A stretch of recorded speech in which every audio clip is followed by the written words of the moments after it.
for enlightening the audience with your views in modernism and your perception about the movement. For the keynote address, we have with us very esteemed Dr. Chitra Panikkar.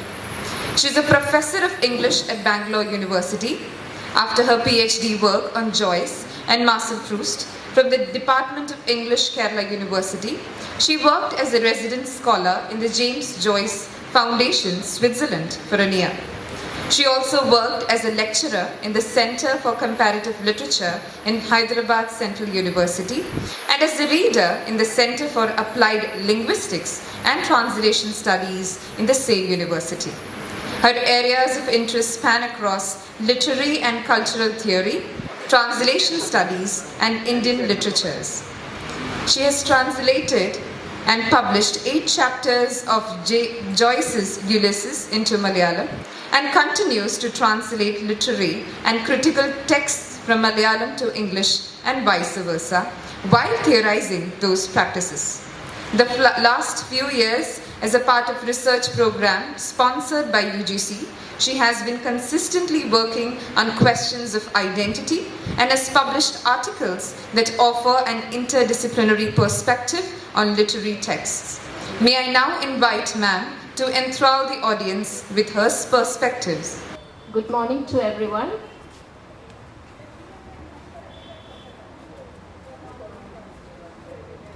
I feel honored to be part of the centenary celebrations of the Wasteland and Ulysses. I thank the Center for English Studies and Research and Kerala Sahitya Academy Thrissur for getting me here. And I also thank Professor Prakash for his persistent efforts at getting me here. I'm always happy to be in Kerala, talking to people, and I understand this as another occasion that I've got to do the same.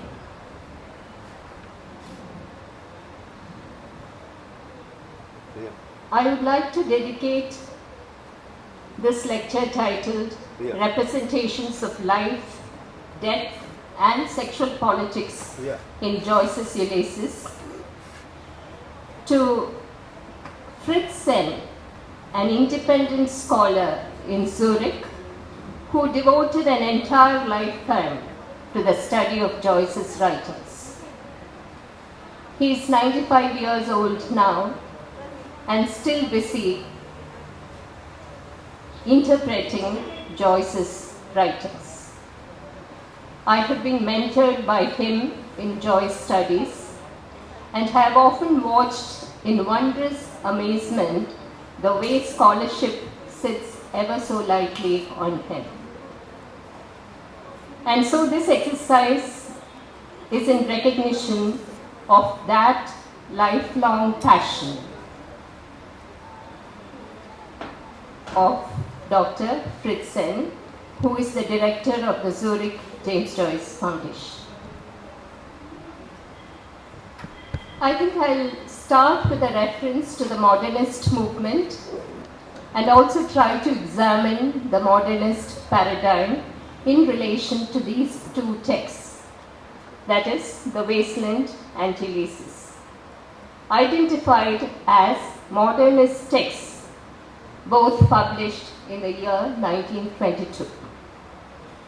Joyce's Ulysses, however, was getting serialized in a journal called The Little Review from 1918, and Eliot and Ezra Pound were full of praise for the same.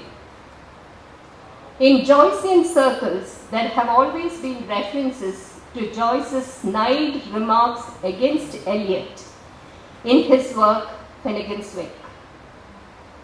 Joyce accused Eliot of plagiarism, and it has been the effort of critics since then to salvage Eliot from Joyce's blame.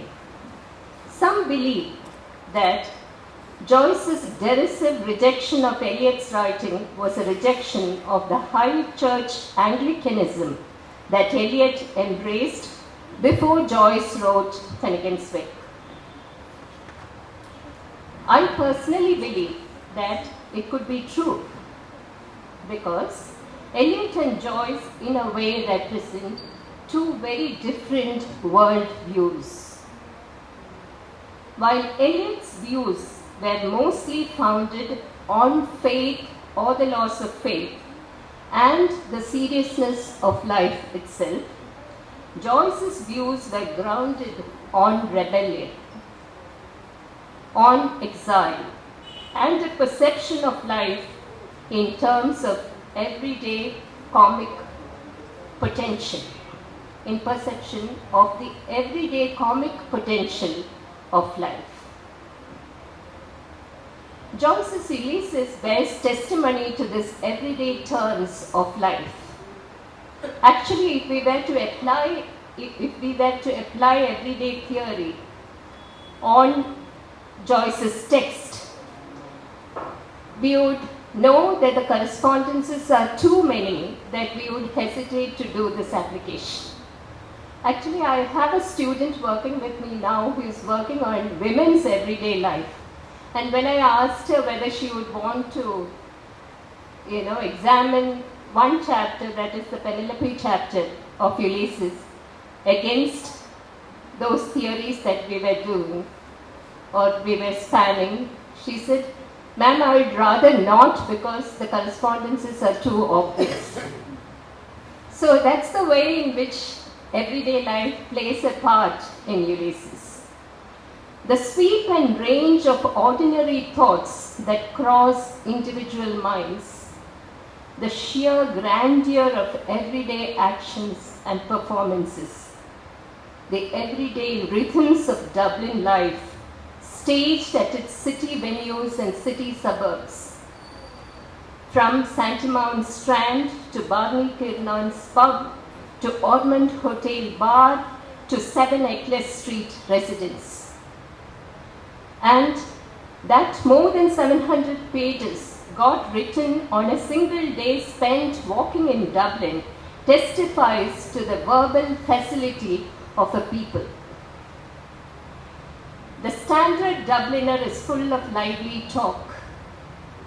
Anyone who has visited Dublin will know that. They'll engage you for hours in conversation without knowing you. And that is the spirit that underlies the text Ulysses. Joyce, who had imbibed this naturally, developed it into a verbal art to immortalize the day he met Nora Barnacle, who, as John Joyce, his father, rightly said later, barnacled him for life. In a way, by invoking that special day, that is 16th June 1904, Joyce was also building, through Ulysses, a monument for love. But I'd like to argue that, conscious of the vagaries within marital love, he highlighted in Ulysses the traceable everyday themes within that of usurpation and betrayal. If this dynamics is at work at the micro level within marital relationships, at the macro level, it manifests within a larger politics linked to England-Ireland rivalry. Joyce's politics, which interrogates nationalism and Irish revivalism, suspects naive expressions of patriotism, and takes the side of the subjugated in matters of race and creed, can be studied in the context of the foregrounding of this theme, that is, the betrayal and usurpation theme.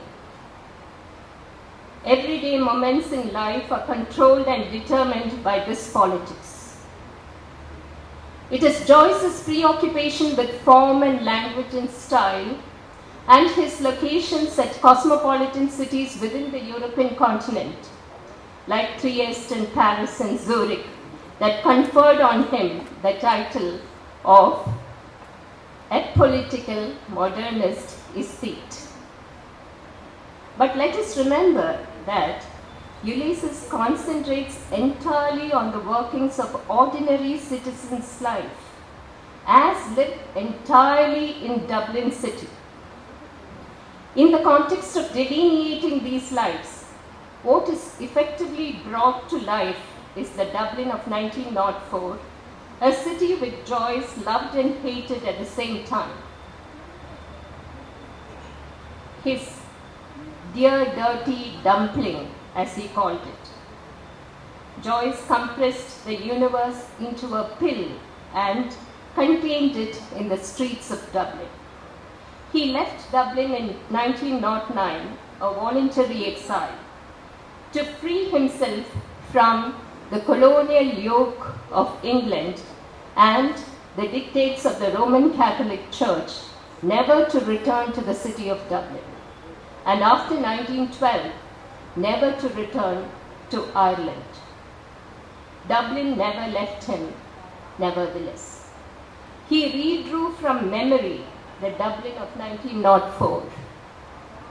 And through an intense exercise of memory, recreated the architecture and spirit of that Dublin for all time.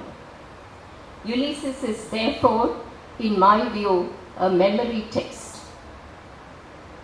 Everything within it, each edifice and structure, is also a tribute paid to memory. And Ireland was forever with him anyway. Nora, with whom he left Dublin, and who was by his side through thick and thin.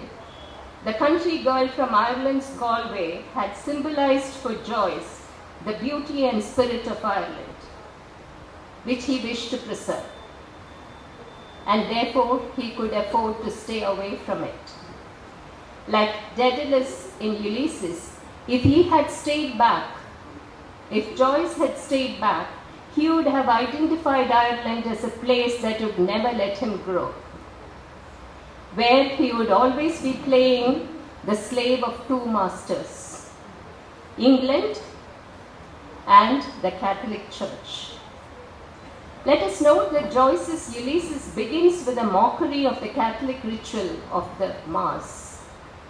And the first two chapters, Telemachus and Nestor, are studded with anti-England statements mouthed by Stephen. Mulligan's songs and jokes and acts ridicule the church and the English in unponderous ways, of course, though sometimes in crude ways. The old woman who comes to deliver the morning milk becomes a symbol of colonized Ireland. Everyday life in Dublin, as narrated by Joyce in Ulysses, is framed by a politics that controls and determines lives as lived in Ireland and its capital city, Dublin. And the comic spirit that punctuates lives in Dublin is to be attributed to hundreds of years of unfreedom of a nation which survived this insurmountable misery by sitting around the fire in the evenings, in the cold, telling one another stories that could make them laugh for a while. In Nestor, Stephen is taking, that is the second chapter of Ulysses, Stephen is taking a history lesson in school, and this chapter condenses for the reader Ireland's miserable history of invasions. Earlier, Stephen says, history is a nightmare from which I am trying to awake. Irish humor is deep, maybe because it is born of misery.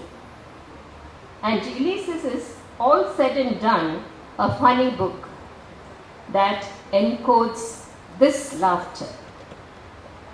Seamus Dane, who located Ulysses within Irish politics, was perhaps one of the foremost critics to have spelled out Joyce's anti-colonial stand in politics, combined with a political ideology which opposed Yeats's Irish revivalism.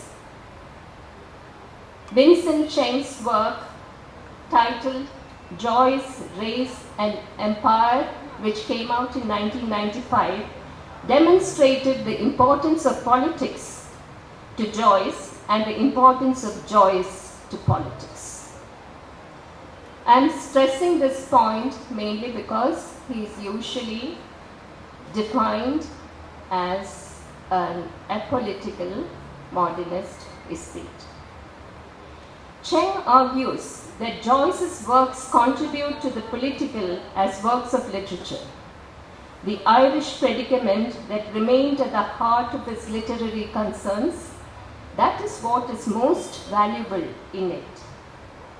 If you locate Joyce within Europe, Joyce becomes a modernist. But if you locate Joyce within Ireland, Ulysses and Joyce would become iconoclastic texts which will never fit into the modernist paradigm. That is the argument that I am trying to develop. Cheng invites us to reread Joyce in the Irish context and destroy the stereotypical image of the great modernist, the great apolitical Joyce. To understand Joyce as a modernist writer is also to neutralize the ideological potency of Joyce's texts and to defang the bite of Joyce's politics, says Cheng. In fact, a cursory glance at Joyce's writings from the time he was young reveals an intellect caught up with the Irish race, the Irish question, contesting the imperiums of the British Empire and the Roman Catholic Church. In the Cyclops episode, I'll give a particular instance. Bloom finds himself in a pub surrounded by xenophobic white Irish males who mock his religion, because Leopold Bloom, the protagonist, is actually half Jew. They mock his racial heritage, his manhood. Historically situated in anti-Semitic Ireland, only through Bloom could Joyce expose the weakness of a rigid Irish nationalist. In the Circe episode, therefore, he makes Bloom dream of a new Bloomusalem, which is a union of all, Esperanto as the universal language. No more patriotism, mixed races and mixed marriages. And by making Bloom the Elysian hero, the protagonist of his Dublin-centered novel, this is perhaps the life vision Joyce sought to precipitate in his everyday portrayals in Ulysses. Ulysses is full of walking instances, and walking characterizes a normal everyday activity. If one goes to Dublin, one can partake of a walking tour of the city. Depending on which chapter walking tour one wants to be part of. Do you want a Lotus Eater's tour, a Lestrygonian's tour, or a Wandering Rock's tour, they'll ask you. The choice is ours. I shall read an excerpt from the Ithaca chapter of Ulysses to make this even more clear. In one of the recapitulatory chapters of Ulysses, that is the Ithaca chapter, which is the 17th chapter, which is written in the catechism mode. You have this being spelt out, and that's how the Ithaca chapter begins. The question is, so you have a question followed by an answer, and the question is, what parallel courses did Bloom and Stephen follow returning? That's a question. And the answer is, starting united, both at normal walking pace from Beersford Place, they followed in the order named Lower and Middle Gardiner Streets and Mountjoy Square West. Then, at reduced pace, This is the walking pace that is described. Then, at reduced pace, each bearing left gardener's place by an inadvertence as far as the farther corner of Temple Street, north. Then at reduced pace with interruptions of halt bearing right, Temple Street, north, as far as Hardwick Place. And approaching disparate at relaxed walking pace, they crossed both the circus before George's Church, Diametric. This is the answer that is given to the question, how did they walk together while returning? I'm talking about this in special to show how exactly, one can go for an Ithaca tour of the text by covering all these streets in Dublin. There was a time when I did it with my friend Christine, who was married to a Dubliner, so we used to walk all these chapters one by one. We'll choose a day for the Lotus Eaters chapter. We'll have the walking guide with us and then touch all the points that have been touched by Joyce in Ulysses, and it was great fun. So I'm bringing you to that fun element that one can actually have when one reads Joyce. Another instance of an everyday, everyday practice that I would like to bring you to is actually an instance in Calypso chapter where Bloom is feeding the cat in the morning. So he is trying to get breakfast ready for himself, and then he also knows that he has to organize breakfast for his wife. So before that, he's actually in the kitchen, and there is a cat there in the kitchen, because cats usually come to kitchen early in the morning demanding things. All cat lovers will know this. And I'm reading out that instance. The cat walked stiffly round a leg of the table with tail on high. And the cat mews, not in a traditional way. You have the cat mewing in a very different way. Now, M-K-G-N-A-O. That is the spelling that Joyce has given to the cat's mewing. "Oh, there you are," Mr. Bloom said, turning from the fire. The cat mewed in answer and stalked again stiffly round a leg of the table, mewing. Just how she stalks over my writing table. Prr. Scratch my head. Prr. Mr. Bloom watched curiously, kindly, the lithe black form. Clean to see the gloss of her sleek hide, the white button under the butt of her tail, the green flashing eyes. He bent down to her, his hands on his knees. "Milk for the pussins?" he said. "Milk now," the cat cried. There the spelling is different. M-R-K-G-N-A-O. So the onomatopic potential of language is brought through the mewing of the cat. They call them stupid. They understand what we say better than we understand them, thinks Bloom.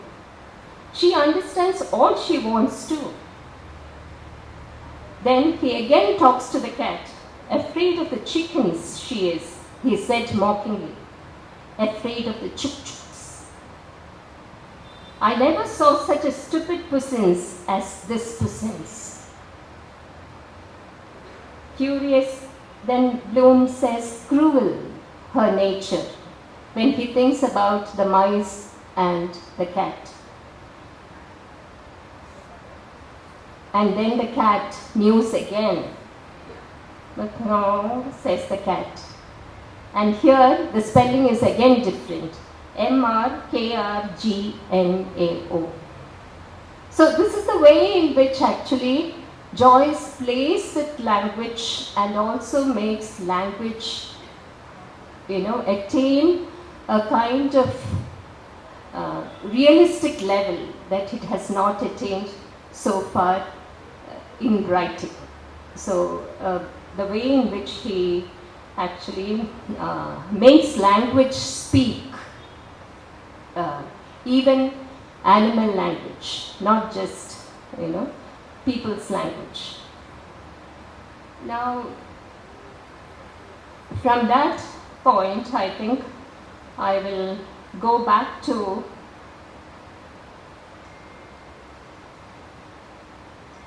my intention to examine representations of death in Ulysses. Actually, representations of death in Ulysses are very interesting because you have the multiple utilization of a single action in many instances. I give just one instance where from morning till midnight almost, Stephen is haunted by the memory of his dead mother. And this is very special in the text because it is also linked to Stephen's politics.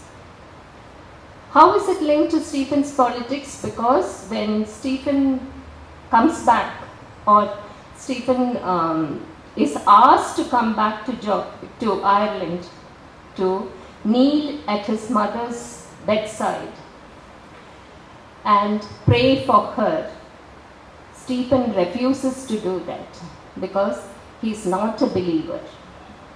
And that his mother died without fulfilling her last wish actually plays on Stephen's mind the whole day.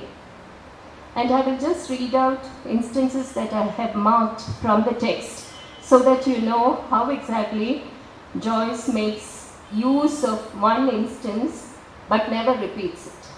One instance all along but never repeats it. The first instance, the moment of Stephen's mother's death, is first evoked in the form of a recall.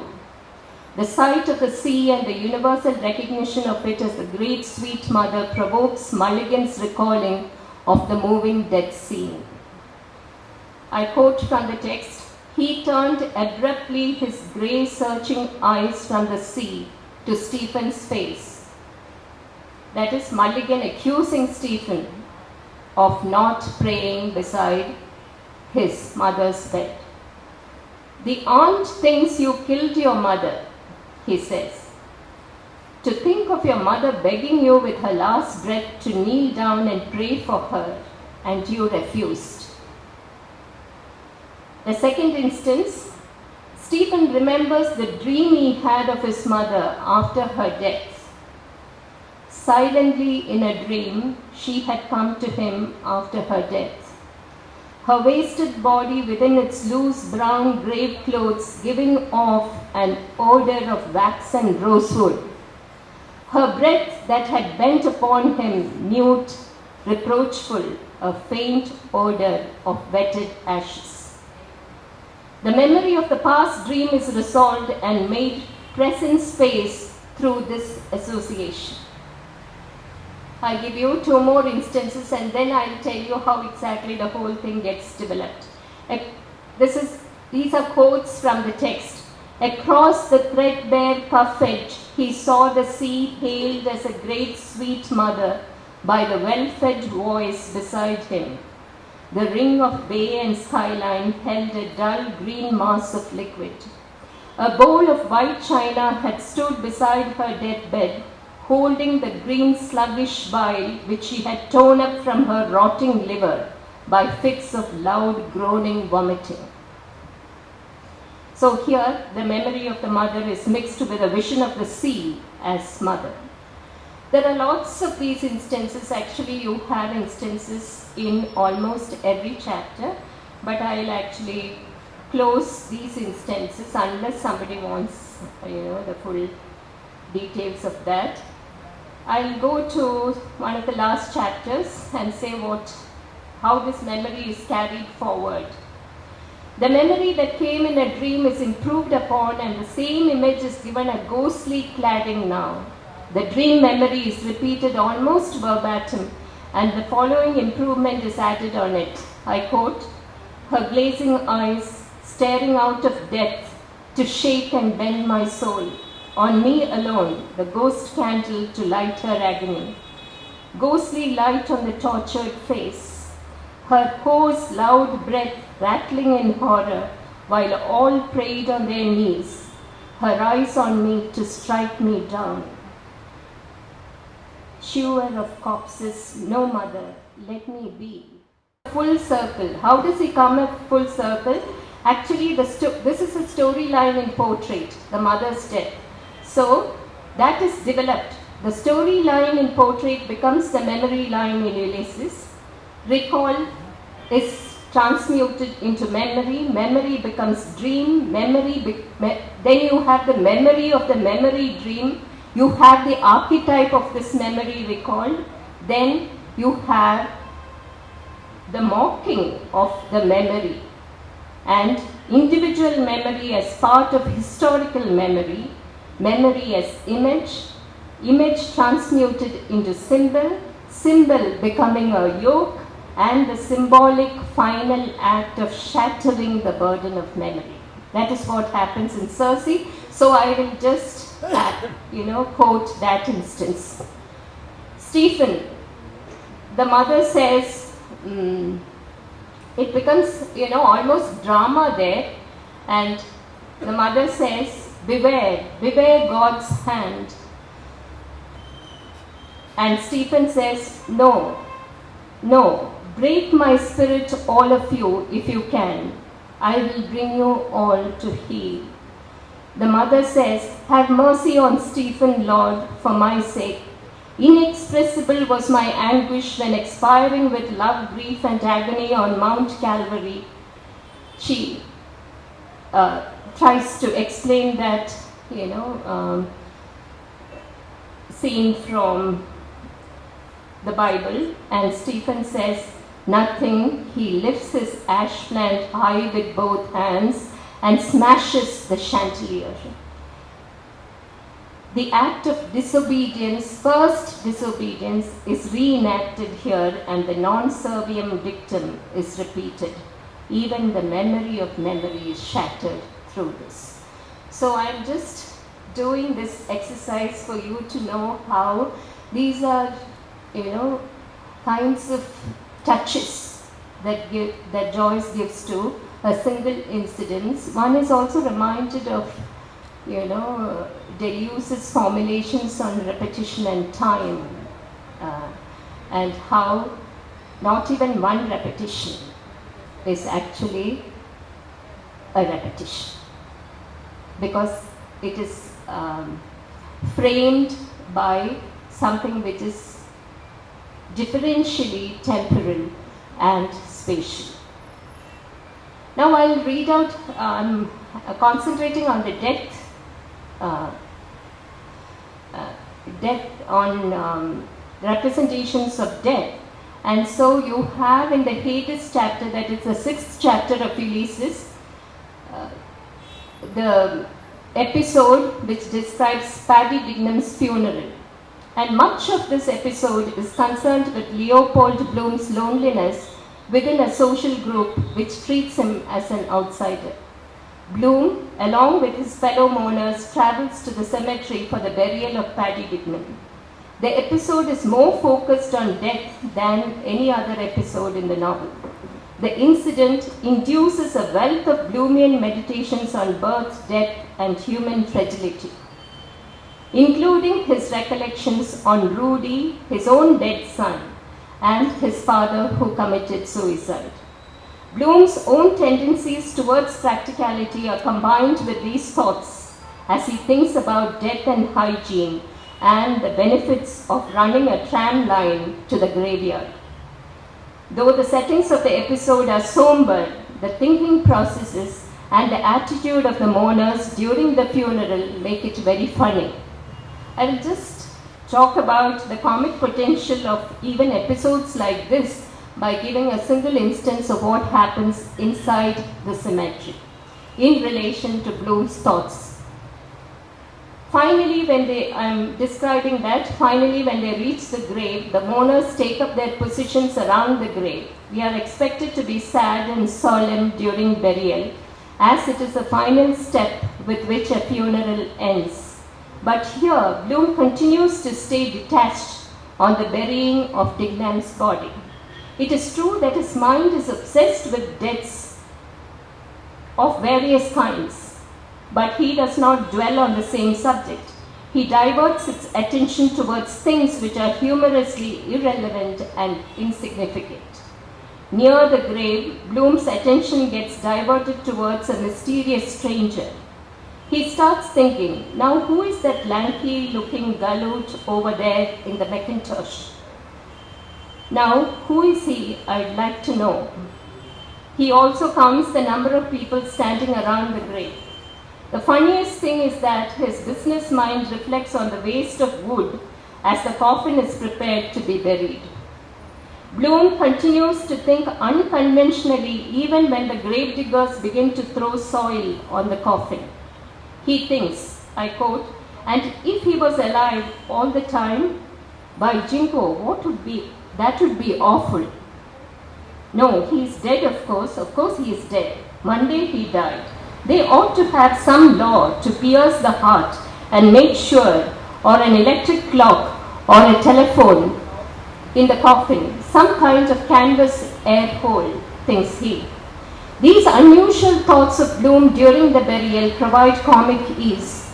Bloom's stream of consciousness does not end with Dignam's funeral. The practical and calculating side of Bloom proclaims itself while passing the monument-littered graves. He thinks of the monuments as really worth of good money because he's basically an advertiser in the advertisement business. So with these two instances, I close my references to death and leave you to your own understanding of how the solemn is mixed with the comic in Joyce's Ulysses. And I come to the last section of this presentation, that is sexual politics in Ulysses. It is interesting to note that Ulysses subverts the usual male-female dynamics and reverses it, in fact. As evident from the Penelope chapter, it is the female principle that reigns dominant in Ulysses. Female sexuality finds its most open and potent expressions through Molly Bloom, Gertie McDowell, and Bella Cohen, leading Ulysses to be banned in the US and many other countries on charges of obscenity. My argument is that it's because of the expressions of female sexuality that Ulysses got banned in these countries. And an overall contemplation of gender which veers towards gender fluidity. That is what marks Ulysses as a distinctly iconoclastic text within the modernist canon. Once again, I invite you to examine what exactly happens in Irish mythology. In Irish mythology, you have female principles who always work as goddesses. So,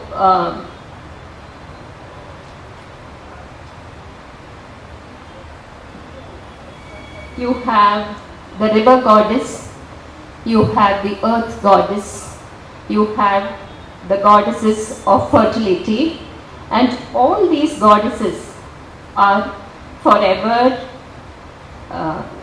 reigning supreme in Irish mythology.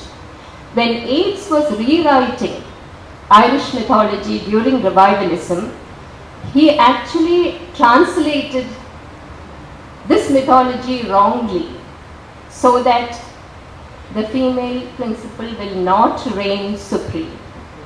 So that is exactly what happened in during the Celtic revivalist movement, and that is why Joyce distanced himself from the revivalist movement, because he knew his Irish mythology very well, and he knew that it was being misrepresented by the Celtic revivalists. I will give a few instances. There is a female principle in Irish mythology called sovereignty. She is a female figure, and everything clusters around this female principle called sovereignty, just as everything clusters around Molly Bloom in Ulysses. And female figures play a large role in early Irish myths and sagas and are associated with fertility. You have the goddess Anu, A-N-U, which is a mountain in Kerry. You have the war goddesses like Morrigan. You also have Buam, the river goddess. And most of the female figures in early Irish literature display a vigorous sexuality. My argument is that the expressions of female sexuality that you have in Ulysses, which caused the ban of Ulysses, is actually because Joyce derived from Irish mythology. The most distinctive goddess, as I told you, was the sovereignty, whose union with the rightful king was to result in the fertility and prosperity of the land. And you also have the concept of the mother of gods, which you don't have perhaps in other mythologies. In early Irish literature, you have the figure called Danu, D-A-N-U, and a series of imperious, strong-minded, alluring and sexually active women. The mother goddess is associated with the earth. And I will skip a few things, the details, and tell you that Celtic mythology was exemplified by a book called The Book of Invasions, and Joyce had this book in his personal library. So Celtic myth provides many parallels to Morley's. In the last chapter, you have Morley urinating and menstruating at the same time. And it's very interesting to note that in Celtic mythology, you have the goddess urinating and menstruating at the same time. So Charles Bowen has argued that menstruation and urination in early Irish literature are connected with powers of Celtic mother goddesses. So menstruation can be linked to female fertility and life force, and urination to life-bringing powers like the rain, the rivers, and the amniotic fluid. There are references to the sovereignty goddess. Also, in Celtic mythology, you have references to the sovereignty goddess as, I quote, bloody urine. It also connects Morley with the Irish river goddesses. Like the sovereignty goddesses, Morley is also queenly and imperious in Ulysses. She lies in bed while her husband serves her breakfast, and she cuckolds him. From her husband, she demands tributes, another book and lotion for her eternal youth. It is important to read Morley in the context of Irish literature and Irish mythology, and not in the context of continental literature. Because if you read Morley in the context of continental literature, Joyce automatically becomes the high priest of modernism, which I am contesting actually. So the sexual elements of early Irish literature appealed to Joyce, and he enjoyed renewing them in modern guise. This was exactly opposite the tenets of sexual purity preached by Yeats's Irish revival school, which was busy suppressing these through English translations of Celtic mythology. Also, the flower imagery in Ulysses will take you back to all these Celtic legends. And I want to close with the allusion to gender fluidity, which actually happens in Ulysses, because in the Circe episode, Leopold Bloom is transformed into a woman. In his masochistic encounter with Bella Cohen, she transforms into a man. Bloom's feminine nature and the marking of its culmination here announces the new womanly man as well as the new woman. Bloom's effeminate nature, marked by his social clumsiness and diffidence, has led the way to an examination of his sexuality from a perspective that is not entirely heteronormative. Like language that was constantly deconstructed to suit his purposes, traditional gender too may have been interrogated by Joyce to blur social boundaries. So you have these many instances of female presence in Ulysses. In Sirens, you have the barmaids. In Nausicaa, you have Gertie, who objectifies the warrior. So you have the man looking at the woman, but you have the woman objectifying the man in return. In Circe, Bloom hallucinates his own transformation into a woman. That bodies are not divided into mutually exclusive sexes, Ulysses offers a story of bodies that don't work this way at all. So what I'm trying to bring to you is actually what Deleuze would call the transformative significance of Ulysses, and the way in which we may have to rethink Ulysses as being something which do not conform entirely to the modernist paradigm. Thank you very much.